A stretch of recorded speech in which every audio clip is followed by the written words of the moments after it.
Greetings, Eastern Star Church. Thank you for joining us in our Bible read alouds. We are enjoying sharing the Gospel of John, reading various translations of the Bible out loud, and we hope you are enjoying it as well. I'll be reading John chapter 9 from the Message translation. Walking down the street, Jesus saw a man blind from birth. His disciples asked, "Rabbi, who sinned, this man or his parents, causing him to be born blind?" Jesus said, "You're asking the wrong question. You're looking for someone to blame. There is no such cause and effect here. Look instead for what God can do. We need to be energetically at work for the one who sent me here, working while the sun shines. When night falls, the workday is over. For as long as I am in the world, there is plenty of light. I am the world's light."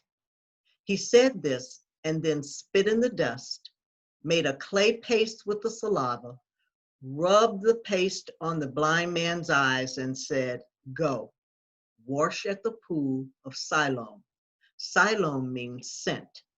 The man went and washed and saw. Soon the town was buzzing.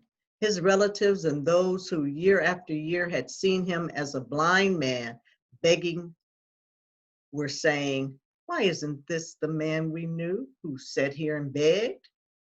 Others said, "It's him all right." But others objected. "It's not the same man at all. It just looks like him." He said, "It's me, the very one." They said, "How did your eyes get opened?" "A man named Jesus made a paste and rubbed it on my eyes and told me, 'Go to Siloam and wash.' I did what he said. When I washed, I saw." "So where is he?" "I don't know." They marched the man to the Pharisees.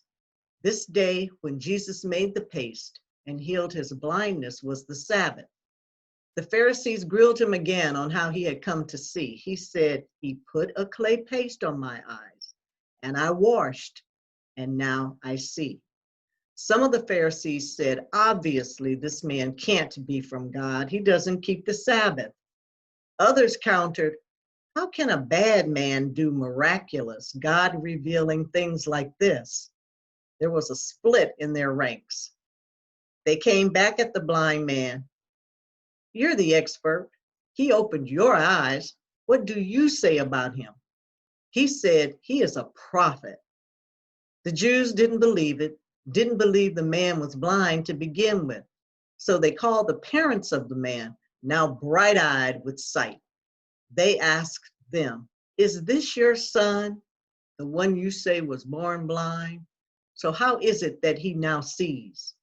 His parents said, "We know he is our son, and we know he was born blind, but we don't know how he came to see, haven't a clue about who opened his eyes. Why don't you ask him? He's a grown man and can speak for himself."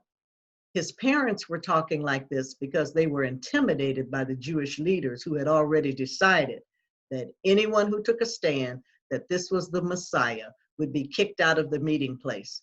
That's why his parents said, "Ask him. He's a grown man." They called the man back a second time, the man who had been blind, and told him, "Give credit to God. We know this man is an imposter." He replied, "I know nothing about that one way or the other, but I know one thing for sure. I was blind. I now see." They said, "What did he do to you? How did he open your eyes?" "I've told you over and over, and you haven't listened. Why do you want to hear it again? Are you so eager to become his disciples?" With that, they jumped all over him. "You might be a disciple of that man, but we're disciples of Moses. We know for sure that God spoke to Moses, but we have no idea where this man even comes from." The man replied, "This is amazing. You claim to know nothing about him, but the fact is he opened my eyes. It's well known that God isn't at the beck and call of sinners, but listens carefully to anyone who lives in reverence and does his will. That someone opened the eyes of a man born blind has never been heard of, ever. If this man didn't come from God, he wouldn't be able to do anything. They said, "You're nothing but dirt. How dare you take that tone with us?" Then they threw him out in the street. Jesus heard that they had thrown him out and went and found him. He asked him, "Do you believe in the Son of Man?" The man said, "Point him out to me, sir, so that I can believe in him." Jesus said, "You're looking right at him. Don't you recognize my voice?" "Master, I believe," the man said, and worshiped him. Jesus then said, "I came into the world to bring everything into the clear light of day, making all the distinctions clear, so that those who have never seen will see, and those who have made a great pretense of seeing will be exposed as blind." Some Pharisees overheard him and said, "Does that mean you're calling us blind?" Jesus said, "If you were really blind, you would be blameless. But since you claim to see everything so well, you're accountable for every fault and failure."